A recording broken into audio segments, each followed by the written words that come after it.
Hi friends, ಎಲ್ಲರಿಗೂ ನಮಸ್ಕಾರ. ನಿಮಗೆಲ್ಲರಿಗೂ ಸ್ಪರ್ಧಾ ಕರ್ನಾಟಕ ಯೂಟ್ಯೂಬ್ ಚಾನಲ್ಗೆ ಪ್ರೀತಿಯ ಸ್ವಾಗತ.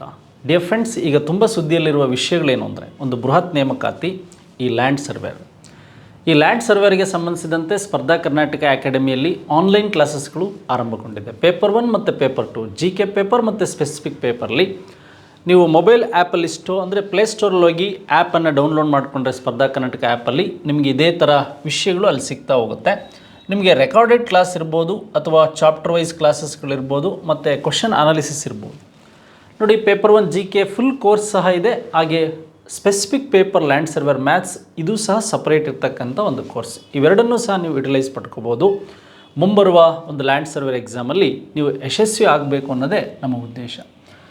ಹಾಗಾದರೆ ಈಗ ಮುಂಬರುವ ಲ್ಯಾಂಡ್ ಸರ್ವೇರ್ ಎಕ್ಸಾಮ್ ಇರ್ಬೋದು, KS ಎಕ್ಸಾಮ್ ಇರ್ಬೋದು, ಗ್ರೂಪ್ C ಎಕ್ಸಾಮ್ಗಳಿರ್ಬೋದು, KPSC ಮತ್ತು ಬೇರೆ ಎಲ್ಲ ಎಕ್ಸಾಮ್ಗಳಿಗೂ ಇತಿಹಾಸದ ಪ್ರಶ್ನೆಗಳು ಈಗ ಬೇರೆ ಬೇರೆ ಎಕ್ಸಾಮ್ಗಳಲ್ಲಿ ಹೇಗೆ ಬಂದಿದೆ, ಮುಂದೆ ಹೇಗೆ ಬರುತ್ತೆ ಅನ್ನೋ ಕಾನ್ಸೆಪ್ಟ್ ಮೇಲೆ ಮಾತಾಡ್ತಾ ಹೋಗೋಣ. ನೋಡಿ, ಬೆಂಗಳೂರು ನಗರದ ಬಗ್ಗೆ ಉಲ್ಲೇಖ ಆಗಿರೋ ದೇವಾಲಯಗಳ ಬಗ್ಗೆ ಇತ್ತೀಚೆಗೆ ಪ್ರಶ್ನೆ ಕೇಳ್ತಾ ಇದ್ದಾರೆ. ಬೆಂಗಳೂರು ನಗರದ ಸ್ಥಾಪಕರು ಯಾರು ಅಂತ ಕೇಳಿದರು. Is the founder of Bengaluru city ಅಂತಕ್ಕಂಥ ಪ್ರಶ್ನೆ ಇದೆ. ಯಲಹಂಕದ ಪಾಳೆಗಾರನಾಗಿದ್ದನು, ಮಧುಗಿರಿಯ ಪಾಳೆಗಾರನಾಗಿದ್ದನು, ರಾಮನಗರದ ಪಾಳೆಗಾರನಾಗಿದ್ದನು, ಚಿಕ್ಕನಾಯಕನಹಳ್ಳಿಯ ಪಾಳೆಗಾರನಾಗಿದ್ದನು ಅಂತಕ್ಕಂಥದ್ದು ಏನು ಅಂದರೆ, ಈ ಒಂದು ಮಧ್ಯಕಾಲೀನ ಭಾರತ ಇತಿಹಾಸದಲ್ಲಿ ಅದು ಕರ್ನಾಟಕ ಭಾಗದಲ್ಲಿ ಈ ವಿಜಯನಗರ ಬಹುಮನಿ ಆದ ನಂತರ ಈ ಚಿಕ್ಕ ಪುಟ್ಟ ಮನೆತನಗಳು ಹುಟ್ಕೊಳ್ಳುತ್ತೆ. ಅಂದರೆ ನಮಗೆ ಈ ಒಂದು ಚಿತ್ರದುರ್ಗ ಏನಿದೆ, ಈ ಚಿತ್ರದುರ್ಗದ ಪಾಳೆಗಾರರಿರ್ಬೋದು. ನೆಕ್ಸ್ಟು ಅದಾದಮೇಲೆ ನಮಗೆ ಈ ಕೆಳದಿಯ ನಾಯಕರಿರ್ಬೋದು. ಹಾಗೆ ಅದಾದಮೇಲೆ ನಮಗೆ ಯಲಹಂಕದ ನಾಡಪ್ರಭುಗಳು. ಈ ಯಲಹಂಕ ಏನಿದೆ, ಯಲಹಂಕದ ನಾಡಪ್ರಭುಗಳು. ಹಾಗಾದರೆ ಈ ಪ್ರಶ್ನೆಗೆ ಉತ್ತರ ಪ್ರಭುಗಳೇನಿದ್ದಾರೆ ಇವ್ರ ಮೇಲೆ ಕೇಳ್ಬೋದು. ಈ ಪ್ರಶ್ನೆಗೆ ಸರಿ ಉತ್ತರ ಯಾವುದು ಅಂದರೆ ನಿಮಗೆ ಗೊತ್ತಿದೆ, ಯಲಹಂಕದ ಪಾಳೆಗಾರನಾಗಿದ್ದವರು ನಾಡಪ್ರಭುಗಳು ಅಂತ. ಬಟ್ ಇತ್ತೀಚೆಗೆ ಬೆಂಗಳೂರು ಸಿಟಿ ಬಗ್ಗೆ ಕೇಳೋ ಪ್ರಶ್ನೆಗಳು. 1537ರಲ್ಲಿ ಬೆಂಗಳೂರು ಸಿಟಿಯನ್ನು ಎಸ್ಟಾಬ್ಲಿಷ್ಮೆಂಟ್ ಮಾಡಿದಂಥವ್ನು ಯಾರು ಅಂದರೆ ಎಷ್ಟನೇ ಕೆಂಪೇಗೌಡ ಅಂತ ಕೇಳ್ತಾರೆ. ಎಷ್ಟನೇ ಕೆಂಪೇಗೌಡ ಅಂದರೆ 1ನೇ ಕೆಂಪೇಗೌಡ ಅಂತ ಏನಿದ್ದಾನೆ ಇವನು ಎಸ್ಟಾಬ್ಲಿಷ್ಮೆಂಟನ್ನು ಮಾಡ್ತಾನೆ. ಹಾಗಾದರೆ ಬೆಂಗಳೂರು ನದಿ ಅಥವಾ ಈ ಬೆಂಗಳೂರು ಯಾವ ನದಿ ತೀರದಲ್ಲಿ? ಈ ವೃಷಭಾವತಿ ನದಿ ತೀರದಲ್ಲಿ, ಅರ್ಕಾವತಿ ನದಿಯ ಉಪನದಿ ಆದಂಥ ವೃಷಭಾವತಿ ನದಿ ತೀರದಲ್ಲಿ ಬೆಂಗಳೂರಿದೆ. ಹಾಗಾದರೆ ಈ ಬೆಂಗಳೂರು ಬಗ್ಗೆ ಮತ್ತೆ ಇತ್ತೀಚೆಗೆ ಪ್ರಶ್ನೆಗಳು, ಈ 1ನೇ ಕೆಂಪೇಗೌಡನ ಕಾಲದಲ್ಲಿ ನಿರ್ಮಾಣವಾದಂಥ ದೇವಾಲಯಗಳು. ಈ ಒಂದು ಕೋರಮಂಗಲ ಏನಿದೆ, ಈ ಕೋರಮಂಗಲದ ಈ ಲಕ್ಷ್ಮೀ ದೇವಾಲಯ ಇವ್ರ ಕಾಲದಲ್ಲಿ ಆಗಿದೆ. ಹಾಗೆ ಬೆಂಗಳೂರಿನ ಒಂದು ಗಂಗಾಧರ ದೇವಾಲಯ ಇವ್ರ ಕಾಲದಲ್ಲಿ ಆಗಿತ್ತು. ಹಾಗೆ ಈ ಸೋಮನಾಥ ದೇವಾಲಯ ಏನಿದೆ, ಈ ಸೋಮೇಶ್ವರ ದೇವಾಲಯ ಏನಿದೆ, ಇದು ಬೆಂಗಳೂರಲ್ಲಿ ಇವ್ರ ಕಾಲದಲ್ಲಿ ಆಗಿತ್ತು. ಹಾಗಾಗಿ 1ನೇ ಕೆಂಪೇಗೌಡನ ಕಾಲದಲ್ಲಿ ಬೆಂಗಳೂರು ಸಿಟಿ ನಿರ್ಮಾಣ ಆಗಿದ್ದು ನಿಮಗೆ ಗೊತ್ತಿರಬೇಕು. ಹಾಗಾದರೆ ಯಾವ ಒಬ್ಬ ಕಮಿಷನರ್ ಅಂತಕ್ಕಂಥವನು ಬೆಂಗಳೂರಿಗೆ ಮೈಸೂರಿನಿಂದ ರಾಜಧಾನಿಯನ್ನು ವರ್ಗಾವಣೆ ಮಾಡ್ದ ಅಂದರೆ ಈ ಮಾರ್ಕ್ ಕಬ್ಬನ್ ಅಂತಕ್ಕಂಥದ್ದು ಗೊತ್ತಿರಬೇಕು. ಯಾರು ಅಂದರೆ ಮಾರ್ಕ್ ಕಬ್ಬನ್. ಇದೇ ಪ್ರಶ್ನೆಗಳು ಬೇರೆ ಬೇರೆ ವಿಧಾನದಲ್ಲಿ ಮತ್ತು ಎಕ್ಸಾಮ್ಗಳಲ್ಲಿ ಹೇಗೆ ಬರ್ಬೋದು ಅಂತ ನಾನು ಹೇಳ್ತಾ ಇದ್ದೇನೆ. ಹಾಗೆ ಈ ಚಿತ್ರದುರ್ಗದ ಎಷ್ಟನೇ ಪಾಳೆಗಾರ, ಚಿತ್ರದುರ್ಗದ 7 ಸುತ್ತಿನ ಕೋಟೆ 5ನೇ ಮದಕರಿ ನಾಯಕ ಏನಿದ್ದಾನೆ, ಇವನು ಈ ಚಿತ್ರದುರ್ಗದ 7 ಸುತ್ತಿನ ಕೋಟೆಯನ್ನು ನಿರ್ಮಾಣ ಮಾಡ್ತಾನೆ. ಇವನು ಈ 5 ರಾಲಿಯಿಂದ ಸೋತೋಗ್ತಾನೆ. ಇವನೇನಾಗ್ತಾನೆ, 5 ರಾಲಿಯಿಂದ ಸೋತೋಗ್ತಾನೆ. ಹಾಗಾಗಿ ಕೋಟೆ ಕೋಲಾಹಲ, ಕೆಳದಿಯ ನಾಯಕರು, ವೀರಶೈವರು, ಅವರ ಗಂಡು ಬೇರುಂಡ ಸಿಂಬಲ್ ಬಗ್ಗೆ ಪ್ರಶ್ನೆಗಳು ಬರ್ಬೋದು. ಈ ವಿಷಯಗಳನ್ನ ಕುರಿತು ಮತ್ತೆ ಪ್ರಶ್ನೆಗಳು ನಿಮಗೆ ಬರುತ್ತೆ. ಏಕೆಂದರೆ ಹದಿನಾಡಿನಿಂದ ಶ್ರೀರಂಗಪಟ್ಟಣಕ್ಕೆ ರಾಜಧಾನಿ ವರ್ಗಾವಣೆ ಮಾಡಿದ್ದು ರಾಜ ಒಡೆಯರು. ಹಾಗೆ ಈ ಶ್ರೀರಂಗಪಟ್ಟಣದಿಂದ ಮೈಸೂರಿಗೆ ರಾಜಧಾನಿ ವರ್ಗಾವಣೆ ಮಾಡಿದವರು ಈ ಮುಮ್ಮಡಿ ಕೃಷ್ಣರಾಜ ಒಡೆಯರ್ ಎಜುಕೇಷನ್ ಪರ್ಪಸ್ ಆಗಿ ದಿವಾನ್ ಪೂರ್ಣಯ್ಯರು. ಹಾಗೆ ನಮಗೆ ಈ ಮೈಸೂರಿನಿಂದ ಬೆಂಗಳೂರಿಗೆ ರಾಜಧಾನಿ ವರ್ಗಾವಣೆ ಮಾಡಿದವರು ಯಾರು ಅಂದರೆ ಮಾರ್ಕ್ ಕಬ್ಬನ್. ಇವ್ರ ಕಾಲದಲ್ಲಿ ಬೆಂಗಳೂರು ಮಾಡರೇಟ್ ಆಯಿತು. ಹಾಗಾದರೆ ದ ಸಿಟಿಯನ್ನು ಫೌಂಡ್ ಮಾಡಿದವನು 1ನೇ ಕೆಂಪೇಗೌಡ, ಯಲಹಂಕ ನಾಡಪ್ರಭುಗಳಲ್ಲಿ ಬರ್ತಕ್ಕಂಥವ್ರು ಅಂತ ಗೊತ್ತಿರಬೇಕು. ಹಾಗಾದರೆ ಮುಂದಿನ ಪ್ರಶ್ನೆ ಹೀಗಿದೆ ನೋಡಿ, ಭಾರತದಲ್ಲಿ ಬ್ರಿಟಿಷ್ ಶಿಕ್ಷಣ ವ್ಯವಸ್ಥೆ ಬಗ್ಗೆ ಕೇಳ್ತಾ ಹೋಗಿದ್ದಾನೆ. ಖಾಸಗಿ ಶಿಕ್ಷಣ ಸಂಸ್ಥೆಗಳ ಪ್ರೋತ್ಸಾಹಿಸಲು ಅನುದಾನ ನೀಡುವ ಪದ್ಧತಿಯನ್ನು ಶಿಫಾರಸು ಮಾಡಿದ ಆಯೋಗ ಯಾವುದು? ಏಕೆಂದರೆ ಇಲ್ಲಿ 2 ಆಯೋಗಗಳು ಮಾಡುತ್ತೆ. ಹಂಟರ್ ಇರ್ಬೋದು, ಚಾರ್ಲ್ಸ್ ವುಡ್ ಇರ್ಬೋದು. ಆದರೆ ಅನುದಾನವನ್ನು ಫಸ್ಟ್ ಕೊಟ್ಟಂಥದ್ದು ಯಾವುದು ಅಂತ ಪ್ರಶ್ನೆ ನಮಗೆ ಕೇಳ್ತಾ ಹೋಗಿದ್ದಾರೆ. ನೋಡಿ, ಇಲ್ಲಿ ಬೇಸಿಕ್ಕಾಗಿ ನಾವು 1854 ಈ ಚಾರ್ಲ್ಸ್ ವುಡ್ ನೇತೃತ್ವದ ಈ ವುಡ್ಸ್ ವರದಿ ಏನಿದೆ, ಇದನ್ನು ನಾವು ಏನಂತ ಕರಿತೇವೆ ಅಂದರೆ ಭಾರತದ ಶಿಕ್ಷಣದ ಒಂದು ಈ ಮ್ಯಾಗ್ನಾ ಕಾರ್ಟಾ ಅಂತ ಕರಿತೀವಿ. ಮ್ಯಾಗ್ನಾ ಕಾರ್ಟಾ ಅಂದರೆ ಸಣ್ಣದ್ದು ಒಂದು ಜರ್ನಲ್ಲು, ಇಂಗ್ಲೆಂಡಲ್ಲಿರ್ತಕ್ಕಂಥ ಒಂದು ಪತ್ರಿಕೆಗೆ ಸಂಬಂಧಿಸಿದಂಥ ಮ್ಯಾಗ್ನಾ ಕಾರ್ಟಾ ಒಂದು ಸಣ್ಣದ್ದು ರಿಪೋರ್ಟ್ ಅದು. ಹಾಗಾದರೆ ಈ ಒಂದು ವರದಿಯಲ್ಲಿ ಚಾರ್ಲ್ಸ್ ವುಡ್ ಪ್ರಕಾರ ಏನು ಹೇಳ್ತಾ ಹೋಗ್ತಾನೆ, ಫಸ್ಟು ನೋಡಿ, ಈ ಪ್ರಾಥಮಿಕ ಶಿಕ್ಷಣ ಅಂತಕ್ಕಂಥದ್ದು ಮಾತೃಭಾಷೆ ಅಥವಾ ಪ್ರಾದೇಶಿಕ ಭಾಷೆಯಲ್ಲಿರಲಿ. ಹಾಗಾದರೆ ಈ ಪ್ರೌಢ ಶಿಕ್ಷಣ ಅಂತಕ್ಕಂಥದ್ದೇನಿದೆ, ಇದನ್ನು ನೀವು ಮಾತೃಭಾಷೆಯಲ್ಲಾದರೂ ಮಾಡಿರಿ, ಆಂಗ್ಲ ಭಾಷೆಯಲ್ಲಾದರೂ ಮಾಡಿರಿ, ಆದರೆ ಉನ್ನತ ಶಿಕ್ಷಣವನ್ನು ನೀವು ಇಂಗ್ಲೀಷಲ್ಲಿ ಮಾಡಬಹುದು ಅಂತ ಹೇಳ್ತಾರೆ. ಅದೇ ರೀತಿಯಾಗಿ ಆಕ್ಸ್ಫರ್ಡ್ ಮತ್ತು ಕೇಂಬ್ರಿಡ್ಜ್ ಯೂನಿವರ್ಸಿಟಿಗಳ ಮಾದರಿಯಲ್ಲಿ ಈ ಒಂದು ಮದ್ರಾಸ್ ಇರ್ಬೋದು, ಹಾಗೆ ಬಾಂಬೆ ಇರ್ಬೋದು, ಹಾಗೆ ಕಲ್ಕತ್ತಾ ಇರ್ಬೋದು, ಈ ಒಂದು ನಗರಗಳಲ್ಲಿ ನೀವು ಸಿಟಿಗಳನ್ನು ಸ್ಥಾಪನೆ ಮಾಡಿ ಅಥವಾ ವಿಗಳನ್ನು ಸ್ಥಾಪನೆ ಮಾಡಿ. ವಿಗಳನ್ನು ಸ್ಥಾಪನೆ ಮಾಡಿ. ಇದರ ಅನ್ವಯ 1857ರಲ್ಲಿ ಈ ಒಂದು ಕಲ್ಕತ್ತಾ ಭಾರತದಲ್ಲಿ ಸ್ಟಾರ್ಟ್ ಆದಂತಹ ಮೊದಲ ವಿಶ್ವವಿದ್ಯಾನಿಲಯ. ಹಾಗಾದರೆ ನಮಗೆ ವುಡ್ಸ್ ವರದಿಯ ಪ್ರಕಾರ ಏನೆಲ್ಲ ಮಾಹಿತಿಗಳು ಸಿಗುತ್ತೆ ಅಂತ ಗೊತ್ತಾಯಿತು. ಅದೇ ರೀತಿಯಾಗಿ 1835ರಲ್ಲಿ ಪ್ರಶ್ನೆ ಕೇಳಿದರೆ ಭಾರತದಲ್ಲಿ ನಮಗೆ ಇಂಗ್ಲೀಷ್ ಆಡಳಿತ ಭಾಷೆಯಾಗಿದ್ದು ಮತ್ತು ಇಂಗ್ಲೀಷ್ ಶಿಕ್ಷಣ ಅಂತಕ್ಕಂಥದ್ದು ಮಾಧ್ಯಮವಾಗಿ ಜಾರಿಗೆ ಬಂದಿದ್ದು ಯಾರ ಪ್ರಕಾರ ಅಂದರೆ ಈ ಒಂದು ಲಾರ್ಡ್ ಮೆಕಾಲೆ. ಯಾರು ಅಂದರೆ lord Macaulay. Father of English education in India ಅಂದರೆ ಲಾರ್ಡ್ ಮೆಕಾಲೆ, ಬೆಂಟಿಕ್ ಕಾಲದಲ್ಲಿರ್ತಾನೆ. ಇತ್ತೀಚೆಗೆ ಕೇಳಿದ ಪ್ರಶ್ನೆ, ಇಂಡಿಯನ್ ಪೀನಲ್ ಕೋಡನ್ನು ಫಸ್ಟ್ ಪಾಸ್ ಮಾಡಿದ್ದು ಲಾರ್ಡ್ ಮೆಕಾಲೆ ಅಂತಕ್ಕಂಥದ್ದು 1835 ಆ್ಯಕ್ಟಲ್ಲಿ. ಹಾಗಾದರೆ ಈ ಕಾನ್ಸೆಪ್ಟ್ಗಳು ಆದಮೇಲೆ ನಮಗೆ ಮತ್ತೊಂದು ಲಾರ್ಡ್ ರಿಪ್ಪನ್ ಕಾಲದಲ್ಲಿ 1882ರಲ್ಲಿ ಆದಂತಹ ಒಂದು ಅಂಟರ್ ಶಿಕ್ಷಣ ಆಯೋಗ ಭಾರತದಲ್ಲಿ ಪ್ರೈಮರಿ ಶಿಕ್ಷಣಕ್ಕೆ ಹೆಚ್ಚಿನ ಒತ್ತನ್ನು ನೀಡುತ್ತೆ. ಅದೇ ರೀತಿಯಾಗಿ 1919ರಲ್ಲಿ ಬಂದಂಥದ್ದು ಈ ಸ್ಯಾಂಡ್ಲರ್ ವಿಶ್ವವಿದ್ಯಾನಿಲಯ ಆಯೋಗ. ನೋಡಿ, ಇದು ಏನು ಮಾಡುತ್ತೆ, ವಿಗಳಲ್ಲಿದ್ದಂತಹ ಸಮಸ್ಯೆಗಳನ್ನು ಅಧ್ಯಯನ ಮಾಡೋದಕ್ಕೆ ಬರುತ್ತೆ. ನೆಕ್ಸ್ಟ್ ನಮಗೆ ಕೊಠಾರಿ ಶಿಕ್ಷಣ ಆಯೋಗ ಗೊತ್ತಿದೆ. ವಿಶೇಷವಾಗಿ 1964ರಲ್ಲಿ ಇದು ಹೆಚ್ಚಾಗಿ ಒತ್ತು ನೀಡಿದ್ದು ಈ ಒಂದು ತ್ರಿಭಾಷಾ ಸೂತ್ರದ ಬಗ್ಗೆ. ಯಾವುದ್ರ ಬಗ್ಗೆ? ತ್ರಿಭಾಷಾ ಸೂತ್ರದ ಬಗ್ಗೆ. ಈ ಕನ್ನಡ, ಹಿಂದಿ, ಇಂಗ್ಲೀಷ್ ಅಥವಾ ತ್ರಿಭಾಷಾ ಸೂತ್ರಗಳ ಅಳವಡಿಕೆ ಆಗುತ್ತೆ. Like this. ಈ ಪ್ರಶ್ನೆಗೆ ಸರಿಯಾದ ಉತ್ತರ ಯಾವುದು ಅಂದರೆ ಇದಾಗಿರುತ್ತೆ. ಇದು ಇನ್ನೊಂದು ಪಾಯಿಂಟ್ ನೀವು ಇಲ್ಲಿ ಸೇರಿಸ್ಕೊಳೋದಾದರೆ, ಈ ಶಿಕ್ಷಣ ಸಂಸ್ಥೆಗಳಿಗೆ ಅನುದಾನವನ್ನು ನೀಡಿದ್ದು.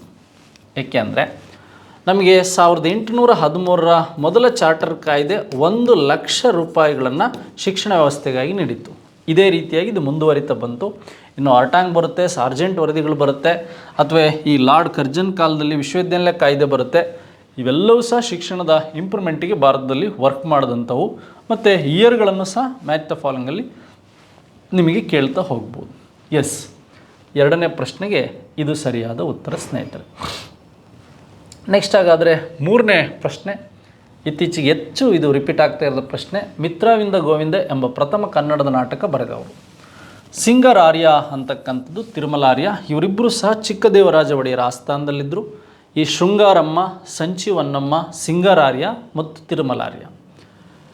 ನೋಡಿ, ಈ ತಿರುಮಲಾರ್ಯ ಏನು ಮಾಡ್ತಾರೆ, ಈ ಕನ್ನಡವನ್ನು ನಾಟಕ ಅಥವಾ ಇದನ್ನು ಕನ್ನಡಕ್ಕೆ ಅನುವಾದ ಮಾಡ್ತಾರೆ. ಇದು ಯಾರ ನಾಟಕ ಅಂತ ನಾವು ನೋಡೋದಾದರೆ, ಈ ಹರ್ಷವರ್ಧನ ಏನಿದ್ದಾನೆ, ಹರ್ಷವರ್ಧನನ ಈ ರತ್ನಾವಳಿ ಅಂತಕ್ಕಂಥ ಸಂಸ್ಕೃತ ನಾಟಕ ಏನಿದೆ, ಈ ಸಂಸ್ಕೃತ ನಾಟಕದ ಅನುವಾದ ಈ ಮಿತ್ರವಿಂದ ಗೋವಿಂದ. ಹಾಗಾಗಿ ಇದು ಕನ್ನಡದ ಮೊದಲ ನಾಟಕ ಆಗಿರ್ತಕ್ಕಂಥದ್ದನ್ನು ನಾವು ನೋಡ್ಬೋದು ವಿಶೇಷವಾಗಿ. ಹಾಗಾದರೆ ಈ ಸಿಂಗರಾರ್ಯ ಯಾರ ಆಸ್ಥಾನದಲ್ಲಿದ್ದ ಅಂದರೆ ಈ ಚಿಕ್ಕದೇವರಾಜ ಒಡೆಯರ ಆಸ್ಥಾನದಲ್ಲಿದ್ದ. ಇದಿಷ್ಟೇ ಅಲ್ಲ, ಈ ತಿರುಮಲ ಇರ್ಬೋದು, ಹಾಗೆ ಶೃಂಗಾರಮ್ಮ ಇರ್ಬೋದು, ಹಾಗೆ ಸಂಚಿವನ್ನಮ್ಮ ಇರ್ಬೋದು. ಇವರೆಲ್ಲ ಅಧಿಪದೇಯ ಧರ್ಮ ಬರೆದ ಸಂಚಿವನ್ನಮ್ಮ ಇರ್ಬೋದು, ಇವರು ಚಿಕ್ಕದೇವರಾಜ ಒಡೆಯನ ಆಸ್ಥಾನದಲ್ಲಿ ಇದ್ದಂಥದ್ದು. ಎಸ್, ಹಾಗಾದರೆ ನಾನು ಹೇಳಿದೆ, ಈಗ ರೀಸೆಂಟಾಗಿ ಕೇಳಿರ್ತಕ್ಕಂಥ ಪ್ರಶ್ನೆಗಳು. ಕನ್ನಡದ ಮೊದಲ ಪದ್ಯ ಕೃತಿ ಯಾವುದು ಅಂದರೆ ಕವಿರಾಜ ಮಾರ್ಗ. ಹಾಗೆ ಕನ್ನಡದ ಮೊದಲ ಗದ್ಯ ಕೃತಿ ಯಾವುದು ಅಂದರೆ ಶಿವಕೋಟ್ಯಾಚಾರ್ಯ ಬರೆದಂತಹ ಒಂದು ಒಡ್ಡಾರಾಧನೆ. ಹಾಗೆ ಕನ್ನಡದ ಮೊದಲ ವಿಶೇಷವಾದಂಥ ಸಂಚಿವನ್ನಮ್ಮನ ಅಧಿಬದೆಯ ಧರ್ಮ ಅಂತಕ್ಕಂಥದ್ದೇನಿದೆ ಆ ಕೃತಿಗಳ ಬಗ್ಗೆಯೂ ನಮಗೆ ಗೊತ್ತಿರಬೇಕು. ಎಸ್, ಈಗ ನಮಗೆ ಮಿತ್ರವಿಂದ ಗೋವಿಂದದ ಬಗ್ಗೆ ಗೊತ್ತಾಯಿತು. ಮತ್ತೆ ಒಂದು ಪ್ರಶ್ನೆಯಲ್ಲಿ ಕೇಳಿದ್ದಾರೆ ಭಾಳ ವಿಶೇಷವಾಗಿ, ಯಾವ ರಾಜ ಒಡೆಯರ ಆಳ್ವಿಕೆಯ ಸಂದರ್ಭದಲ್ಲಿ ಸರ್ ಅಥವಾ ಎಂ ವಿಶ್ವೇಶ್ವರಯ್ಯನವರು ದಿವಾನರಾಗಿದ್ದರು? ನಿಮಗೆಲ್ಲ ಗೊತ್ತಿದೆ. 1799ರಿಂದ 1831ರವರೆಗೆ ಮೈಸೂರಲ್ಲಿ ಮುಮ್ಮಡಿ ಆಳ್ವಿಕೆ ಇತ್ತು, ನಗರ ದಂಗೆವರೆಗೂ. 1831ರಿಂದ 1881ರವರೆಗೆ ಕಮಿಷನರ್ಗಳ ಆಡಳಿತ ಇತ್ತು. 1881ರಿಂದ 1947ರವರೆಗೆ ಈ ದಿವಾನರ ಆಳ್ವಿಕೆ ಮಾಡಿದರು. 11 ಜನ ದಿವಾನರು, 7 ಜನ ಕಮಿಷನರ್ಗಳು. ಎಸ್, ಹಾಗಾದರೆ ಈ ಕಮಿಷನರ್ ಮತ್ತು ದಿವಾನ್ಸಿಗೆ ಸಂಬಂಧಿಸಿದಂಥ ಪ್ರಶ್ನೆಗಳಲ್ಲಿ ನಮಗೆ ಸರ್ ಅವ್ರ ಬಗ್ಗೆ ಕೊಟ್ಟಿದ್ದಾರೆ. ನಿಮಗೆ ಗೊತ್ತಿದೆ, ನಾಲ್ವಡಿ ಕೃಷ್ಣರಾಜ ಒಡೆಯರ ಕಾಲದಲ್ಲಿ ಸುಮಾರು 7 ಜನ ದಿವಾನರಾಗಿದ್ದರು. ಅಥವಾ ಸರ್ ಮಿರ್ಜ್ ಇಸ್ಮಾಯಿಲ್ ಹೆಚ್ಚು ಅವಧಿಯಲ್ಲಿದ್ದರು ಅಂತ. ಎಸ್, ಹಾಗಾದರೆ 1912ರಿಂದ 18ರವರೆಗೆ ಎಷ್ಟು ವರ್ಷಗಳ ಕಾಲ ಅಂತ ಒಂದ್ಸಲಿ ಕ್ವಶನ್ಸ್ ಕೇಳಿದರೆ 6 ವರ್ಷಗಳ ಕಾಲ. ಸರ್ ವಿಶ್ವೇಶ್ವರಯ್ಯನವರು ಕೈಗಾರೀಕರಣ ಇಲ್ಲವೇ ವಿನಾಶ ಅಂತ ಹೇಳಿದವರು ಯಾರು ಅಂದರೆ ಸರ್ ವಿಶ್ವೇಶ್ವರಯ್ಯನವರು. 1913ರಲ್ಲಿ ಇವರು ಸ್ಟೇಟ್ ಬ್ಯಾಂಕ್ ಆಫ್ ಮೈಸೂರನ್ನು ಸ್ಟಾರ್ಟ್ ಮಾಡ್ತಾರೆ. ಹಾಗೆ 1914ರಲ್ಲಿ ಫಸ್ಟ್ ಈ ಒಂದು ವರ್ಲ್ಡ್ ವಾರ್ ಏನಿದೆ, ಈ ವರ್ಲ್ಡ್ ವಾರಿಗೆ ಸಂಬಂಧಿಸಿದಂತೆ ಇವರಿರ್ತಾರೆ.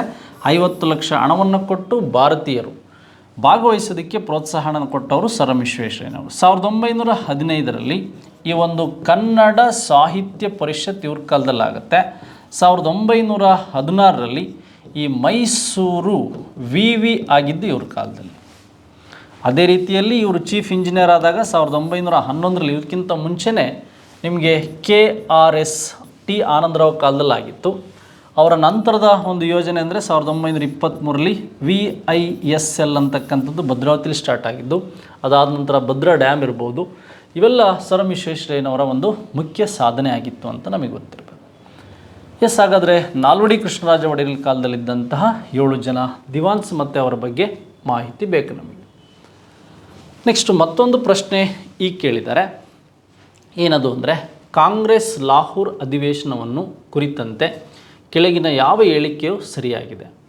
ಬ್ರಿಟಿಷರಿಂದ ಸಂಪೂರ್ಣ ಸ್ವಾತಂತ್ರ್ಯವನ್ನು ಗಳಿಸಲು ಟರಾವನ್ನು ಅಂಗೀಕರಿಸಿತು. ನೋಡಿ, ಸಂಪೂರ್ಣ ಸ್ವಾತಂತ್ರ್ಯ ಅಂದರೆ ನಿಮಗೆ 1929 ಈ ಒಂದು ಡಿಸೆಂಬರ್ 31ನೇ ತಾರೀಕು ಈ ರಾವಿ ನದಿ ದಂಡೆಯ ಮೇಲೆ ತ್ರಿವರ್ಣ ಧ್ವಜವನ್ನು ಆರಿಸಿ ನೆಹರು ಅವರು ಪೂರ್ಣ ಸ್ವರಾಜ್ಯವನ್ನು ಘೋಷಣೆ ಮಾಡ್ತಾರೆ. ಈ ಪೂರ್ಣ ಸ್ವರಾಜ್ಯವನ್ನು ಘೋಷಣೆ ಮಾಡಿ ಅಲ್ಲಿ ಮಾಧ್ಯಮಗಳ ಕೊರತೆ ಅವತ್ತು ಇದ್ದುದರಿಂದ ಏನು ಮಾಡ್ತಾರೆ, ಜನವರಿ 26 ಈ ಒಂದು ಜನವರಿ 26 1930ಕ್ಕೆ ಪೂರ್ಣ ಸ್ವರಾಜ್ಯ ದಿವಸನ್ನು ಆಚರಣೆ ಮಾಡ್ತಾರೆ. ಈ ಪೂರ್ಣ ಸ್ವರಾಜ್ಯ ದಿವಸನ್ನು ಆಚರಣೆ ಮಾಡಿದ್ರಿಂದ ಈ ರೀತಿಯಾದಂಥ ಬದಲಾವಣೆಗಳಾಯ್ತು. ನೆಕ್ಸ್ಟ್ ಎರಡನೇ ಸ್ಟೇಟ್ಮೆಂಟ್ ಏನು ಕೊಟ್ಟಿದ್ದಾರೆ, ತೀಕ್ಷ್ಣಗಾಮಿಗಳು ಎಕ್ಸ್ಟ್ರೀಮಿಸ್ಟ್ ಅಂತ ಕರಿತೀವಿ, ಅಥವಾ ಇವರನ್ನು ತೀವ್ರಗಾಮಿಗಳು ಅಂತ ಕರಿತೀವಿ. ಸೌಮ್ಯವಾದಿಗಳು ಅಂದರೆ ಇವರನ್ನು ಮಾಡ್ರೇಟರ್ಸ್ ಅಂತ ಕರಿತೀವಿ, ಅಥವಾ ಇವರನ್ನು ಮಂದಗಾಮಿಗಳು ಅಂತ ಕರಿತೀವಿ. ನಡುವಣ ಒಡಕು ಆ ಅಧಿವೇಶನದಲ್ಲಿ ಬಗೆಹರಿಸಲಾಯಿತು.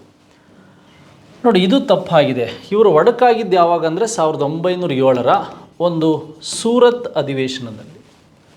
ರಾಸ್ ಬಿಹಾರಿ ಬೋಸ್ ಅಧ್ಯಕ್ಷತೆ ಮಂದಗಾಮಿಯಲ್ಲಾಗ್ತದೆ. ತೀವ್ರಗಾಮಿ ಮತ್ತು ಮಂದಗಾಮಿಗಳು, ತೀವ್ರಗಾಮಿಗಳ ನಾಯಕ ತಿಲಕ್ ಆಗಿರ್ತಾರೆ, ಮಂದಗಾಮಿಗಳ ನಾಯಕ ಗೋಪಾಲ್ ಕೃಷ್ಣ ಗೋಖಲೆ ಆಗಿರ್ತಾರೆ. ತೀವ್ರಗಾಮಿಗಳು ಇಲ್ಲಿ ಏನಾಗ್ತಾರೆ, ಹೊರಗಾಗಿದ್ದರಿಂದ ಈ ಒಂದು ಸೂರತ್ ಅಧಿವೇಶನದ ರಾಸ್ ಬಿಹಾರಿ ಬೋಸ್ ಅಂತಕ್ಕಂಥವ್ರು ಏನಿರ್ತಾರೆ, ಇಲ್ಲಿ ಅಧಿವೇಶನ ನಡೆಯಲ್ಲ, ಕಲಹ ಉಂಟಾಗುತ್ತೆ.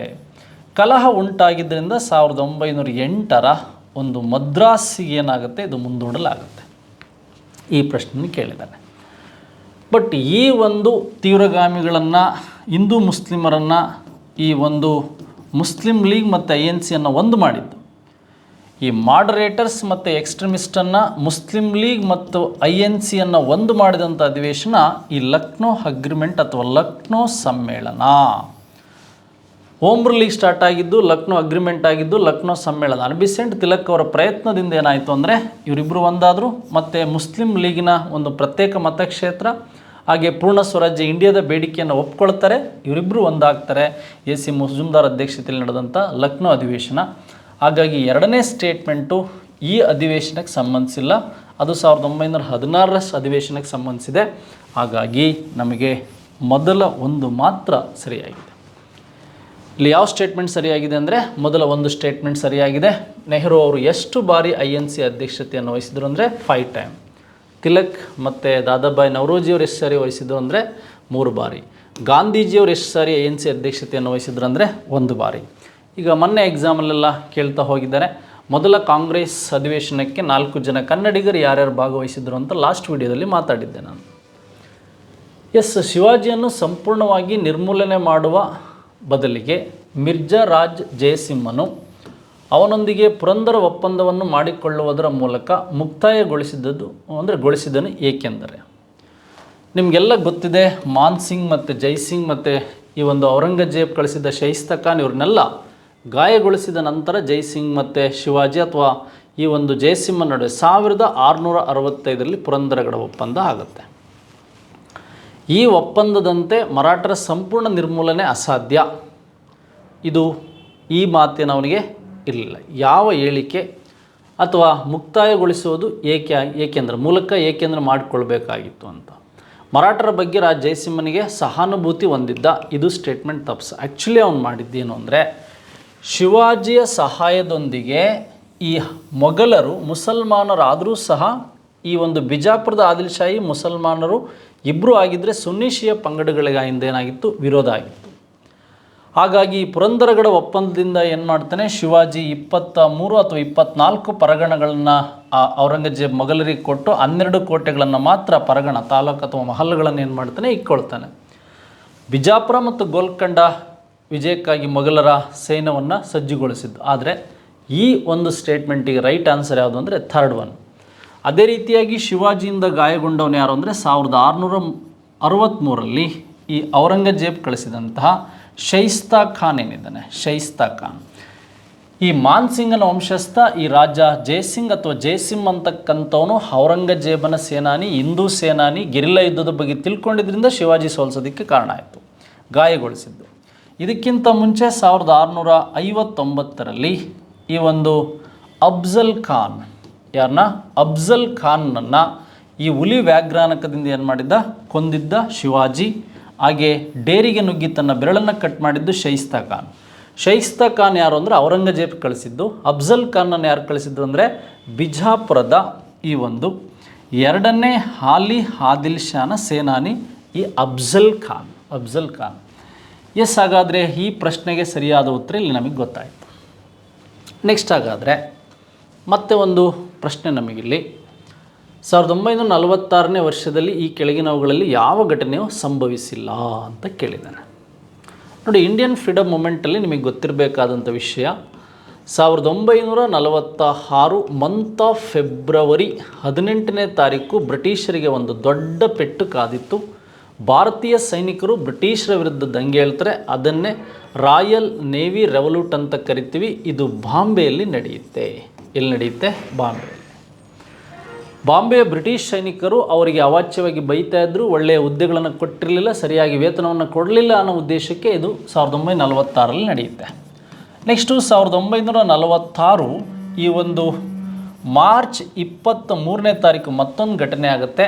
ಏನು ಅಂದರೆ ಭಾರತಕ್ಕೆ ಕ್ಯಾಬಿನೆಟ್ ಮಿಷನ್ ಬರುತ್ತೆ. ಪೆತಿ ಕ್ಲಾರೆನ್ಸ್ ಇರ್ಬೋದು, A.V. ಅಲೆಕ್ಸಾಂಡರ್ ಇರ್ಬೋದು, ಸ್ಟಫರ್ಡ್ ಕ್ರಿಪ್ಸ್ ಇರ್ಬೋದು. ಈ ಒಂದು ಅಂಶ ಬಂದ ನಂತರ ಇದು ಮಧ್ಯಂತರ ಸರ್ಕಾರಕ್ಕೆ ಒಂದು ಅವಕಾಶ ಕೊಡುತ್ತೆ.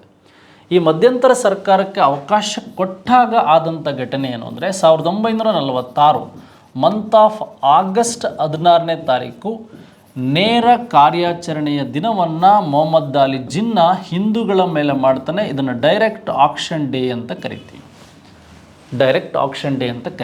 ನೋಡಿ ಇಲ್ಲಿ ಮಧ್ಯಂತರ ಸರ್ಕಾರ ಮುಸ್ಲಿಂ ಲೀಗ್ನಿಂದ ಡೈರೆಕ್ಟ್ ಆಕ್ಷನ್ ಡೇ ಆದಮೇಲೆ ಈ ಒತ್ತಡದ ನಡುವೆಯೂ ಸಹ 1946 ಮಂತ್ ಆಫ್ ಸೆಪ್ಟೆಂಬರಲ್ಲಿ ನಮಗೆ ಮಧ್ಯಂತರ ಸರ್ಕಾರ ಅಥವಾ ಇಂಟರ್ಮ್ ಗೌರ್ಮೆಂಟ್ ಸ್ಥಾಪನೆ ಆಗುತ್ತೆ. 14 ಜನ ಮಂತ್ರಿಗಳು, ಒಬ್ಬರು ಈ ಮಧ್ಯಂತರ ಸರ್ಕಾರದ ಅಧ್ಯಕ್ಷರಿರ್ತಾರೆ. ಅವ್ರು ಯಾರಾಗಿರ್ತಾರೆ ಅಂದರೆ ವೈಸರಾಯಿ. ಯಾರು ಆ ಸಂದರ್ಭದಲ್ಲಿದ್ದರು ಅಂದರೆ ಲಾರ್ಡ್ ವೆವೆಲ್ ಇದ್ದ. ಈ 3 ಘಟನೆಗಳಾಗಿತ್ತು, 1, 2, 3 ಸರಿ. ಆದರೆ ಲಾರ್ಡ್ ಮೌಂಟ್ ಬ್ಯಾಟನ್ ಏನಿದ್ದಾನೆ, ಇವನು ಭಾರತದ ವೈಸ್ರಾಯಿಯಾಗಿ ನೇಮಕಗೊಂಡಿದ್ದು 1947 ಮಾರ್ಚ್ ತಿಂಗಳಲ್ಲಿ 22ನೇ ತಾರೀಕು ವೆವೆಲ್ಲನ ನಂತರ ಏನು ಮಾಡ್ತಾನೆ, ಇವನು ವೈಸ್ರಾಯಿ ಆಗ್ತಾನೆ. ಇದೊಂದು ಸ್ಟೇಟ್ಮೆಂಟು 1947 ನಡೆಯುತ್ತೆ. ಮಾರ್ಚಲ್ಲಿ ಜಾಯಿನ್ ಆಗ್ತಾನೆ. 1947 ಜೂನ್ 3ಗೆ ಒಂದು ರಿಪೋರ್ಟ್ ರೆಡಿಯಾಗುತ್ತೆ. ಅದು 1947 ಮಂತ್ ಆಫ್ ಜುಲೈ 18ಕ್ಕೆ ಒಪ್ಪಿಗೆಯನ್ನು ಪಡೀತದೆ. ಹಾಗೆ 1947 ನಮಗೆ ಆಗಸ್ಟ್ 15 ಶುಕ್ರವಾರ ಭಾರತಕ್ಕೆ ಸ್ವತಂತ್ರ ಬರುತ್ತೆ. ಹಾಗಾಗಿ 1947 ಆದಂತಹ ಮೇಜರ್ ಇವೆಂಟ್ಸ್ಗಳ ಬಗ್ಗೆ ನಿಮಗೆ ಗೊತ್ತಿರಬೇಕು. ನೆಕ್ಸ್ಟ್ ಮತ್ತೊಂದು ಪ್ರಶ್ನೆ ಇಲ್ಲಿದೆ. ಕಾಂಗ್ರೆಸ್ ಚಳವಳಿಯು ಜನರಿಂದ ಸ್ಫೂರ್ತಿಗೊಂಡಿಲ್ಲ ಅಥವಾ ಒಂದು ಕಲ್ಪಿತವಾಗಿಲ್ಲ ಅಥವಾ ಯೋಜಿತವಾಗಿಲ್ಲ ಎಂಬುದಾಗಿ ಯಾರು ಹೇಳಿದರು? ನೋಡಿ, ಕಾಂಗ್ರೆಸ್ ಸ್ಥಾಪನೆ ಮಾಡಿದವರು ಬ್ರಿಟಿಷರು.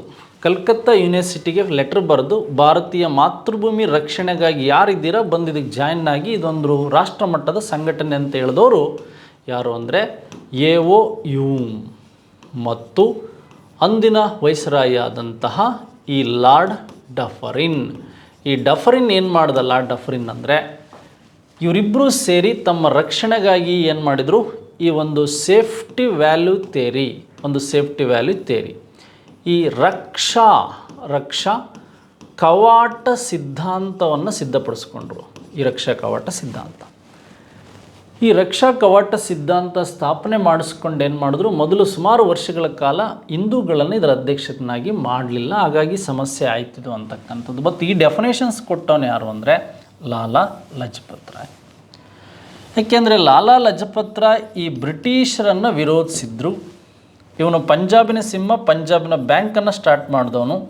ಇಟಲಿ ಏಕೀಕರಣದ ರೂವಾರಿಗಳನ್ನು ಐಡಿಯಲ್ ಪರ್ಸನ್, ಆದರ್ಶ ವ್ಯಕ್ತಿಗಳನ್ನಾಗಿ ತೊಳೆದುಕೊಂಡವನು. 1928ರಲ್ಲಿ ಸೈಮನ್ ಕಮಿಷನನ್ನು ವಿರೋಧಿಸಿ ಸತ್ತಂಥವನು ಲಾಲಾ ಲಜಪತ್ ರಾಯ್. ಈ ಡೆಫಿನೇಷನ್ಸನ್ನು ಕೊಡ್ತಾನೆ. ಹಾಗಾದರೆ ಡಫರಿನ್ ಯಾರು ಅಂತ ಗೊತ್ತಾಯಿತು. 1885ರ INC ಸ್ಥಾಪನೆಯಾದಾಗಿದ್ದಂಥ ವೈಸ್ರಾಯಿ. ಹಾಗೆ ನಮಗೆ ಸರ್ ಸೈಯದ್ ಅಹಮದ್ ಖಾನ್ ಯಾರು ಅಂತ ಗೊತ್ತಿದೆ. 1875ರಲ್ಲಿ ಒಂದು ಮುಸ್ಲಿಂ ಜಾಗೃತಿಗಾಗಿ ಭಾರತದಲ್ಲಿ ಮೊದಲ ಒಂದು ಚಳವಳಿಯನ್ನು ಸ್ಟಾರ್ಟ್ ಮಾಡ್ತಾರೆ. 1875ರಲ್ಲಿ ಅದೇ ಉತ್ತರ ಪ್ರದೇಶದ ಒಂದು ಆಲಿಗರ್ ಚಳವಳಿ. ಯಾವುದು ಅಂದರೆ ಆಲಿಗರ್ ಚಳವಳಿ. ಅಂಜುಮನ್ ಇರ್ಬೋದು, ಆಲಿಗರ್ ಚಳವಳಿ ಇರೋದು. ಈಗ ಪ್ರೆಸೆಂಟ್ ಅತ್ಯಂತ ದೊಡ್ಡ ಉರ್ದು ಯೂನಿವರ್ಸಿಟಿ ಇಂಡಿಯಾದಲ್ಲಿ ಎಲ್ಲಿದೆ ಅಂದರೆ ಆಲಿಗರಲ್ಲಿದೆ. ನೆಕ್ಸ್ಟ್ ಹಾಗಾದರೆ ನಮಗೆ ಲಾರ್ಡ್ ಕರ್ಜನ್ ಬಗ್ಗೆ ಗೊತ್ತಿದೆ. 1904ರಲ್ಲಿ ಈ ಒಂದು ವಿ ಕಾಯ್ದೆಯನ್ನು ಜಾರಿಗೆ ತಂದಂಥದ್ದು ಇವ್ರ ಕಾಲದಲ್ಲಿ. ಹಾಗೆ 1904ರಲ್ಲಿ ನಮಗೆ ಭಾರತೀಯ ಒಂದು ಪುರಾತತ್ವ ಇಲಾಖೆ ಸ್ಟಾರ್ಟ್ ಆಗಿದ್ದು ಇವ್ರ ಕಾಲದಲ್ಲಿ.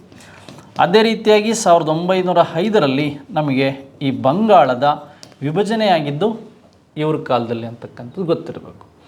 ಈ 8ನೇ ಪ್ರಶ್ನೆಗೆ ಸರಿಯಾದ ಉತ್ತರ ಯಾವುದು ಅಂದರೆ ಈ ಒಂದು 4th ಆಪ್ಷನ್ಸ್.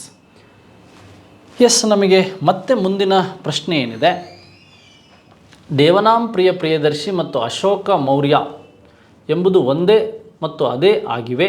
ಈ ಕೆಳಗಿನ ಯಾವ ಸ್ಥಳಗಳಲ್ಲಿ ಕೆತ್ತನೆಯ ಆಧಾರದ ಮೇಲೆ ಇದನ್ನು ಒಪ್ಪಲಾಗಿದೆ ಅಂತ ಹೇಳಿದ್ದಾರೆ. ನೋಡಿ, ಅಶೋಕ ಮಹಾಶಯನನ್ನು ನಾವು ಶಾಸನಗಳ ಪಿತಾಮಹ ಅಂತ ಕರಿತೀವಿ. ಪರ್ಷಿಯಾದಿಂದ ಶಾಸನಗಳನ್ನು ತಂದು ಇಲ್ಲಿ ಬ್ರಾಹ್ಮಿ ಲಿಪಿಯಲ್ಲಿರ್ಬೋದು, ಗ್ರೀಕಲ್ಲಿರ್ಬೋದು, ಅರಾಮಿಕಲ್ಲಿರ್ಬೋದು, ಖರೋಷ್ಠಿಯಲ್ಲಿರ್ಬೋದು ಇವರು ಕೆತ್ತಿದರು. ಜೇಮ್ಸ್ ಪ್ರಿನ್ಸಪ್ ಇದನ್ನು ಓದ್ತಾನೆ. ಅದೇ ರೀತಿಯಲ್ಲಿ ಕರ್ನಾಟಕದಲ್ಲಿ ಏನಾಗುತ್ತೆ, ಕಿರುಬಂಡೆಗಲ್ಲು ಶಾಸನ 17ರಲ್ಲಿ ನಾವು 17 ಶಾಸನಗಳನ್ನು ರೀಡ್ ಮಾಡಿದ್ದೇವೆ. ಆಲ್ಮೋಸ್ಟ್ ನಮಗೆ ರಾಯಚೂರು ಇರ್ಬೋದು, ಈ ಒಂದು ಚಿತ್ರದುರ್ಗ ಇರ್ಬೋದು, ಹಾಗೆ ನಮಗೆ ಈ ಒಂದು ಬಳ್ಳಾರಿ ಇರ್ಬೋದು, ಹಾಗೆ ನಮಗೆ ಈ ಕೊಪ್ಪಳ ಇರ್ಬೋದು, ಇತ್ತೀಚೆಗೆ ಈ ಒಂದು ಕಲಬುರಗಿ ಇರ್ಬೋದು. ಈ 5 ಡಿಸ್ಟಿಕ್ಗಳಲ್ಲಿ ನಮಗೆ ಅಶೋಕನ ಶಾಸನಗಳು ಲಭ್ಯವಾಗಿದೆ. ಬಟ್ ಈ ಹೆಸರು ಎಲ್ಲಿದೆ ಅಂತ ನಿಮಗೆ ಗೊತ್ತಿದೆ. ಎಲ್ಲಿ ಅಂದರೆ ಈ ಮಸ್ಕಿಯಲ್ಲಿದೆ. ಇದೆಲ್ಲಿದೆ ಅಂದರೆ ಈ ಮಸ್ಕಿಯಲ್ಲಿದೆ. ಈ ಜಟಿಂಗ ರಾಮೇಶ್ವರ ಮತ್ತು ಸಿದ್ದಾಪುರ ಇದೆಲ್ಲಿ ಬರುತ್ತೆ? ಚಿತ್ರದುರ್ಗದಲ್ಲಿ ಬರುತ್ತೆ. ಚಿತ್ರದುರ್ಗದಲ್ಲಿ ಬರ್ತಕ್ಕಂಥದ್ದು ಬ್ರಹ್ಮಗಿರಿ, ಜಟಿಂಗ ರಾಮೇಶ್ವರ, ಸಿದ್ದಾಪುರ. ಗವಿಮಠ ಎಲ್ಲಿ ಬರುತ್ತೆ ಅಂದರೆ ಇದು ಕೊಪ್ಪಳದಲ್ಲಿ ಬರುತ್ತೆ. ಹಾಗೆ ಈ ಮಸ್ಕಿಯಲ್ಲಿ ಬರುತ್ತೆ ಅಂದರೆ ಇದು ರಾಯಚೂರು ಡಿಸ್ಟಿಕ್ಕಲ್ಲಿ ಬರುತ್ತೆ. ಹಾಗಾಗಿ ನಮಗೆ ದೇವನಾಂ ಪ್ರಿಯದರ್ಶ ಅಂತಕ್ಕಂಥ ಕಾನ್ಸೆಪ್ಟು ಈ ಒಂದು ಮಸ್ಕಿ, ಲಿಂಗಸೂರು ಮಸ್ಕಿ ಏನಿದೆ ಇಲ್ಲಿ ಸಿಗ್ತಕ್ಕಂಥ ಮೇಜರ್ ಆದಂಥ ಪಾಯಿಂಟ್. ಹಾಗೆ ಅಶೋಕನ ಶಾಸನಗಳು ವಿಶ್ವಶಾಂತಿಗಾಗಿ ಸಿದ್ಧಪಡಿಸಿದರು ಅಂತಕ್ಕಂಥದ್ದು ಗೊತ್ತಿರಬೇಕು. ಯಾವ ಭಾಷೆಗಳಲ್ಲಿ ರಚನೆ ಆಯಿತು ಅಂತ ಗೊತ್ತಿರಬೇಕು. ಹಾಗೆ ಭಾರತದಲ್ಲಿ ಈ ಶಾಸನಗಳು ಹೆಚ್ಚಾಗಿ ಎಲ್ಲಿ ರಚನೆ ಆಗಿದ್ದು ಅಂತಕ್ಕಂಥದ್ದು ಸಹ ನಮಗೆ ಬೇಕಾದಂಥ ಮಾಹಿತಿ ಇಲ್ಲಿ ಇರಬೇಕಾಗುತ್ತೆ. ಎಸ್, ಹಾಗಾದರೆ ಅದಾದಮೇಲೆ ನಮಗೆ ಬೇರೆ ಬೇರೆ ವಿಧಾನದಲ್ಲಿ ಮತ್ತೆ ಪ್ರಶ್ನೆಗಳು ಏನೆಲ್ಲ ಸಿಗಬಹುದು ಅಥವಾ ಆ ಪ್ರಶ್ನೆಗಳಿಗೆ ಉತ್ತರ ಏನೆಲ್ಲ ಬರ್ಬೋದು ಅಂತಕ್ಕಂಥದ್ದನ್ನು ನಾವಿಲ್ಲಿ ನೋಡ್ತಾ ಹೋಗೋಣ. ಎಸ್, ಈಗ ನಮಗೆ 8ನೇ ಪ್ರಶ್ನೆ ಆಗೋಯ್ತು. 7ನೇ ಪ್ರಶ್ನೆ ಆಯಿತು, ಈಗ 8ನೇ ಪ್ರಶ್ನೆ ಆಯಿತು. 9ನೇ ಪ್ರಶ್ನೆಗೆ ಸಂಬಂಧಿಸಿದಂತಹ ಮಾಹಿತಿಯನ್ನು ನಮಗೆ ಏನನ್ನು ಕೇಳ್ಬೋದು ಅಂತಕ್ಕಂಥದ್ದು ನಾವು ನೋಡ್ತಾ ಹೋಗೋಣ. ಎಸ್, ಈಗ ದೇವನಾಂಪ್ರಿಯ ಪ್ರಿಯದರ್ಶ ಆಯಿತು. 10ನೇ ಪ್ರಶ್ನೆ. 10ನೇ ಪ್ರಶ್ನೆಗೆ ಸಂಬಂಧಿಸಿದಂಥ ಮಾಹಿತಿ ಏನು ಕೇಳ್ಬೋದು ಅಂತಕ್ಕಂಥದ್ದು ನೋಡ್ತಾ ಹೋಗೋದಾದರೆ ಪ್ರಶ್ನೆ ಹೀಗಿದೆ. ನಮಗೆ ಏನು ಪ್ರಶ್ನೆ ಇದೆ ಅಂದರೆ, ಅಸಹಕಾರ ಚಳವಳಿಯ ಅವಧಿಯಲ್ಲಿ ವಿದೇಶಿ ಬಟ್ಟೆಗಳ ಸುಡುವಿಕೆಯನ್ನು ಅವು ಜಡತ್ಯಾಗ ಅವೇನಾಗಿದೆ ಜಡತ್ಯಾಗ ಅಂತಕ್ಕಂಥದ್ದು ಹೇಳಿದವರು ಯಾರು? ಒಂದು ನಿಮಿಷ. ಇದ್ರ ಬಗ್ಗೆ ನಮಗೆ ಮಾಹಿತಿಗಳನ್ನು ಕೇಳ್ತಾ ಹೋಗಿದ್ದಾರೆ. ಜಡತ್ಯಾಗದ ಬಗ್ಗೆ ಮಾಹಿತಿಯನ್ನು ಕೇಳ್ತಾ ಹೋಗಿದ್ದಾರೆ. ಎಸ್, ಹಾಗಾದರೆ ನಾವೀಗ ಮತ್ತೆ ಮುಂದುವರಿಸ್ತಾ ಹೋಗೋಣ. ಆ ವಿಷಯಗಳಿಗೆ ಸಂಬಂಧಿಸಿದಂಥ ಪ್ರಶ್ನೆ ನಮಗೆ ಏನೆಲ್ಲ ಕೇಳ್ಬೋದು ಅಂತ, ಆ ವಿಷಯಗಳಿಗೆ ಸಂಬಂಧಿಸಿದಂಥ ಪ್ರಶ್ನೆಗಳನ್ನು ಏನೆಲ್ಲ ಕೇಳ್ಬೋದು ಅಂತಕ್ಕಂಥದ್ದು ನೋಡ್ತಾ ಹೋಗೋಣ.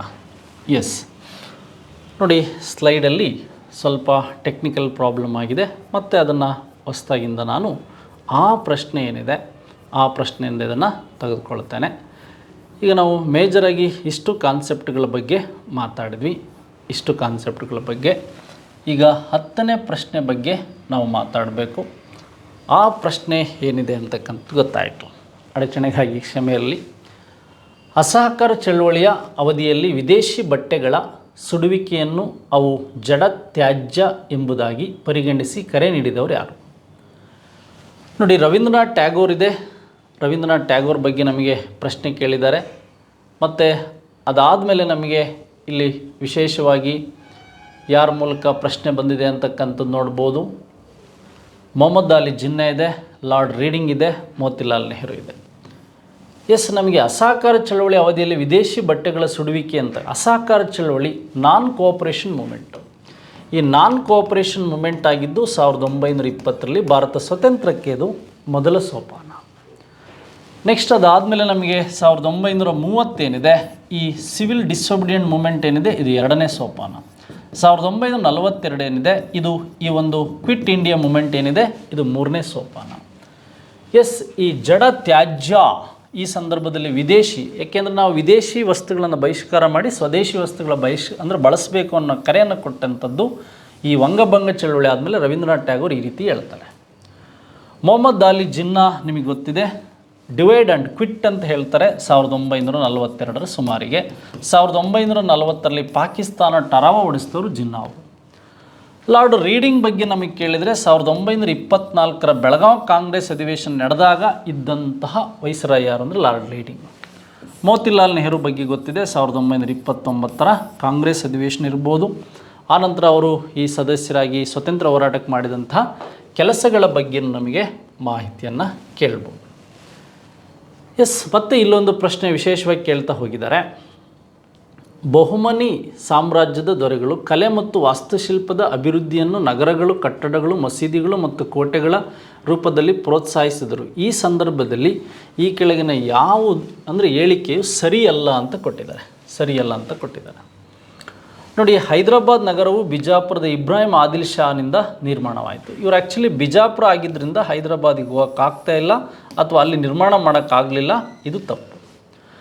ಮೊಹಮ್ಮದ್ ಆದಿಲ್ ಶಾಹಿಯ ಸಮಾಧಿಯ ಮೇಲೆ ಬಿಜಾಪುರದ ಗೋಲ್ ಗುಂಬಾಜ್ ಸ್ಥಾಪನೆ ಆಗಿದೆ. ಯಾಕೆಂದರೆ ನಮಗೆ 1347ರಲ್ಲಿ ಈ ಬಹುಮನಿ ಸಾಮ್ರಾಜ್ಯ ಸ್ಟಾರ್ಟ್ ಆಯಿತು. ಅದೇ ರೀತಿಯಾಗಿ ನಮಗೆ ವಿಶೇಷವಾಗಿ 1489ರಲ್ಲಿ ಈ ಬಿಜಾಪುರದ ಆದಿಲ್ ಶಾಹಿಗಳ ಮನೆತನ ಸ್ಟಾರ್ಟ್ ಆಯಿತು. ಈಗ ಮೊನ್ನೆ ಕ್ವಶನ್ಸ್ ಕೇಳಿದರೆ 1627ರಿಂದ 57ರವರೆಗೆ ಗೋಲ್ ಗುಂಬಾಜ್ ನಿರ್ಮಾಣ ಆಯಿತು. ಇದರ ನಿರ್ಮಾಣ ವಿಶೇಷವಾಗಿ ನಾವು ನೋಡೋದಾದರೆ ಈ ಒಂದು ಮೊಹಮ್ಮದ್ ಆದಿಲ್ ಶಾನಿಂದ ನಿರ್ಮಾಣ ಆಯಿತು. ಈ ಸ್ಟೇಟ್ಮೆಂಟ್ ಸರಿ ಇದೆ, ಬಿಜಾಪುರದ ಗೋಲ್ ಗುಂಬಾಸ್. ಅದೇ ರೀತಿಯಾಗಿ ಹೈದರಾಬಾದ್ನ ಚಾರ್ಮಿನಾರ್, ಗೋಲ್ಕಂಡದ ಬದ್ದರೆ ಚಾರ್ಮಿನಾರನ್ನು ಮೊಹಮ್ಮದ್ ಕುಲ್ಫಿ ಕುಬ್ ಶಾ ಅಂತಕ್ಕಂಥವನು, ಇದು ಸಹ ನಾನು ಕ್ಲಾಸ್ ಮಾಡುವಾಗ ಹೇಳಿದ್ದೇನೆ. ಇಲ್ಲಿ 1591ರಲ್ಲಿ ಹೈದರಾಬಾದಿನ ಚಾರ್ಮಿನಾರ್ ಸ್ಥಾಪನೆ ಆಗುತ್ತೆ ಇವರಿಂದ, ಇದು ಸಹ ರೈಟ್ ಇದೆ. ಮೊಹಮ್ಮದ್ ಗವನ್ ಬಿದರಿ ಕಲೆ, ನಿಮಗೆ ಮೊಹಮ್ಮದ್ ಗವಾನ್ ಈ ಬಹುಮನಿ ಸುಲ್ತಾನರಲ್ಲಿ ಬರ್ತಾನೆ. 1460ಕ್ಕೆ ಸಂಬಂಧಿಸಿದಂತೆ ಈ ಮಿಶ್ರ ಲೋಹಗಳ ಒಂದು ಬಿದರಿ ಕಲೆಯ ಜೊತೆಗೆ ಬೀದರ್ನಲ್ಲಿ ಮದರಸ ಕಾಲೇಜನ್ನು, ಮೊಹಮ್ಮದ್ ಗವಾನ್ ಬೀದರ್ನಲ್ಲಿ ಕಾಲೇಜೊಂದನ್ನು, ಕಾಲೇಜ್ ಅಂದರೆ ಮದರಸ ಅಂತ ಕರಿತೀವಿ, ಮುಕ್ತಾ ಬಂದರೆ ಪ್ರಾಥಮಿಕ ಶಾಲೆ, ಮದರಸ ಅಂದರೆ ಕಾಲೇಜ್ ನಿರ್ಮಿಸ್ತಾರೆ. ಇದು ಈ 3 ಸ್ಟೇಟ್ಮೆಂಟ್ ಸರಿ ಇದೆ. ಯಾವ ಸ್ಟೇಟ್ಮೆಂಟ್ ಸರಿ ಇಲ್ಲ ಅಂದರೆ ಫಸ್ಟ್ ಒನ್ ಏನಿದೆ ಈ ಸ್ಟೇಟ್ಮೆಂಟ್ ಸರಿಯಿಲ್ಲ. ನೋಡಿ, ನಾನು 3 ಕಟ್ಟಡಗಳು ಸ್ಥಾಪನೆ ಆಗಿದ್ದಂತ ಗೊತ್ತಾಯಿತು. ಅದೇ ರೀತಿಯಾಗಿ 1626ರಲ್ಲಿ ದಕ್ಷಿಣದ ತಾಜ್ ಮಹಲನ್ನು ಇಬ್ರಾಹಿಂ ರೋಜಾವನ್ನು ಸ್ಟಾರ್ಟ್ ಮಾಡಿದವರು ಯಾರು ಅಂದರೆ 2ನೇ ಇಬ್ರಾಹಿಂ ಆದಿಲ್ ಶಾಹಿ. ಈಗ ಮೊಹಮ್ಮದ್ ಆದಿಲ್ ಶಾಗೆ ಸಂಬಂಧಿಸಿದಂತೆ ಗೋಲ್ಕಂಡ ಕುತುಬ್ ಅಥವಾ ಚಾರ್ಮಿನಾರ್ಗೆ ಸಂಬಂಧಿಸಿದಂತೆ, ಹಾಗೆ ಬೀದರ್ನಲ್ಲಿ ಮದರಸ ಮತ್ತು ಬಿದರಿ ಕಲೆಯನ್ನು ಮೊಹಮ್ಮದ್ ಗವಾನ್ ತರ್ತಾನೆ ಅಂತಕ್ಕಂಥದ್ದು ನಿಮಗೆ ಗೊತ್ತಿರಬೇಕು. ಈ 2 ಕಾನ್ಸೆಪ್ಟ್ಗಳ ಮೇಲೆ ನಮಗೆ ಪ್ರಶ್ನೆಗಳನ್ನು ಕೇಳ್ಬೋದು. ನೆಕ್ಸ್ಟ್ ಇದಾದಮೇಲೆ ಕೆಳಗಿನ ಹೇಳಿಕೆಗಳನ್ನು ಪರಿಗಣಿಸಿ. ಕೃಷ್ಣ ಮತ್ತು ತುಂಗಭದ್ರ ಪ್ರದೇಶಗಳ ನಡುವಣ ಪ್ರದೇಶ, ಕೃಷ್ಣ ಗೋದಾವರಿ ಪ್ರಸ್ಥಭೂಮಿ, ಹಾಗೆ ಮರಾಠವಾಡ ದೇಶ. ಮತ್ತು ಮುಂದಕ್ಕೆ ಹೋದನ, ಮೇಲ್ನವುಗಳಲ್ಲಿ ಯಾವುದರ ಕುರಿತಾದ ಸಂಘರ್ಷಣವು ವಿಜಯನಗರ ಮತ್ತು ಬಹುಮನಿ ಸಾಮ್ರಾಜ್ಯದ ನಡುವಣ ಹೋರಾಟದ ಕಾರಣಗಳಾಗಿ ಪರಿಗಣಿಸಲಾಗಿದೆ. ಸಂಕೇತಗಳನ್ನು ಸಹಾಯದಿಂದ ಸರಿ ಉತ್ತರಗಳನ್ನು ಗುರುತಿಸಿ. ಕೃಷ್ಣ ಭದ್ರ ಮತ್ತು ಈ ಕೃಷ್ಣ ಮತ್ತು ತುಂಗಭದ್ರಾ ನದಿ ತೀರಕ್ಕೆ ನಡೆದದ್ದು 1565ರ ಒಂದು ತಾಳಿಕೋಟೆ ಕದನಕ್ಕೆ ಇದೇ ಕಾರಣ ಆಗುತ್ತೆ. ಕೃಷ್ಣ ಗೋದಾವರಿ ಪ್ರಸ್ಥಭೂಮಿ ಮತ್ತು ಮರಾಠವಾಡ ಪ್ರದೇಶ ಇವೆರಡರಿಂದಲೇ ವಿಜಯನಗರ ಮತ್ತು ಬಹುಮನಿ ಸಂಘರ್ಷ ಆಗಿದ್ದು, ಹಾಗಾಗಿ ಈ 3 ಸ್ಟೇಟ್ಮೆಂಟ್ಗಳು ಸರಿ ಇರೋದರಿಂದ ABC ಸರಿ ಇದೆ ಅಂತ. ಏಕೆಂದರೆ ಯಾವ ದೋಹಾ ಪ್ರದೇಶದ ಹೋರಾಟಕ್ಕಾಗಿ ಈ ತಾಳಿಕೋಟೆ ಕದನ ನಡೀತು ಅಂತ KSL ಕೇಳಿದ್ದಾನೆ. ಈ ಸಂದರ್ಭದಲ್ಲಿದ್ದಂತಹ ಅಳಿಯ ರಾಮರಾಯ್ ಇರ್ಬೋದು, ಹಾಗೆ ಬಿಜಾಪುರದ ಆದಿಲ್ ಶಾಹಿಗಳ 1ನೇ ಆಲಿ ಆದಿಲ್ ಶಾ ಅಂತಕ್ಕಂಥವನು ಈ ಅಕ್ಬರ್ನ ವಿರುದ್ಧ ಹೋರಾಡಿದಂತಹ ಚಾಂದ್ ಬೀಬಿಯನ್ನು ಮದುವೆಯಾಗಿ ಚತುಷ್ಕೂಟವನ್ನು ಒಟ್ಟುಗೂಡಿಸಿ ಈ ತಾಳಿಕೋಟೆ ಕದನವನ್ನು ಮಾಡ್ತಾನೆ. ಅದಾಗಿದ್ದೇ ಈ ಕಾರಣಗಳಿಂದ ಈ ಪ್ರಸ್ಥಭೂಮಿಗಳು ಅಥವಾ ರಾಯಚೂರು ದೋಹಾ ಪ್ರದೇಶ ಅಂತ ಕರಿತೀವಿ. ಕೃಷ್ಣ ತುಂಗಭದ್ರಾ ಪ್ರದೇಶಗಳು ರಾಯಚೂರು ದೋಹಾ ಪ್ರದೇಶಗಳು ಅಂತ ಕರಿತೇವೆ. ಹಾಗೆ ಇಬ್ರಾಹಿಂ ಲೋಧಿಯ ವಿರುದ್ಧ ಸಂಚು ಮಾಡಿ ಮತ್ತು ದೆಹಲಿಯನ್ನು ಆಕ್ರಮಣ ಮಾಡಲು ಬಾಬರನ್ನು ಆಹ್ವಾನಿಸಿದ ಒಬ್ಬ ಕೆಳಗಿನವರಲ್ಲಿ ಯಾರು?